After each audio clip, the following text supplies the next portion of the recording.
ಆತನು ತನ್ನ ಮುಂದೆ ಇಟ್ಟಿದ್ದ ಸಂತೋಷಕ್ಕೋಸ್ಕರ ಅವಮಾನವನ್ನು ಅಲಕ್ಷ್ಯ ಮಾಡಿ ಶಿಲುಬೆಯ ಮರಣವನ್ನು ಸಹಿಸಿಕೊಂಡು ದೇವರ ಸಿಂಹಾಸನದ ಬಲಗಡೆಯಲ್ಲಿ ಆಸನಾರೂಢನಾಗಿದ್ದಾನೆ. ಹಾಲೆಲೂಯ. ಆತನ ಮುಂದೆ ಒಂದು ದೊಡ್ಡ ಆಶೀರ್ವಾದ ಇಡಲಾಗಿತ್ತು, ಆತನ ಮುಂದೆ ಒಂದು ದೊಡ್ಡ ಸಂತೋಷವನ್ನು ಇಡಲಾಗಿತ್ತು. ಆದರೆ ಆತ ಈಗ ಏನ್ ಮಾಡಬೇಕು?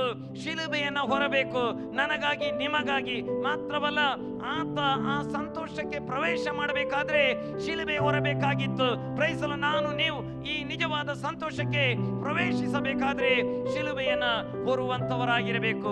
ಖಂಡಿತವಾಗಿ ಶಿಲುಬೆ ಹೊರುವಂತ ಪ್ರತಿಯೊಬ್ಬೊಬ್ಬರಿಗೆ ಒಂದು ದಿನ ದೇವರು ಮಹಿಮೆಯ ಪದವಿಯನ್ನ ಕೊಡುವಾತನಾಗಿದ್ದಾನೆ.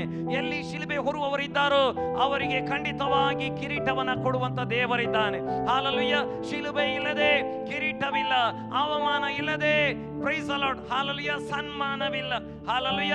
ಅವಮಾನ ಹೊಂದುವ ಪ್ರತಿಯೊಬ್ಬರು ಸನ್ಮಾನಿಸಲ್ಪಡುವರು. ಆಮೇಲೆ ಶಿಲುಬೆ ಹೊರುವಂತ ಪ್ರತಿಯೊಬ್ಬರು ಒಂದು ದಿನ ಅವರಿಗೆ ಶಿಲುಬೆ ಅವರಿಗೆ ಹೆಮ್ಮೆಯ ಸಂಗತಿಯಾಗ್ತದೆ. ಅವರ ತಲೆ ಮೇಲೆ ಕಿರೀಟ ಬರುವಂತದ್ದಾಗಿರುತ್ತದೆ.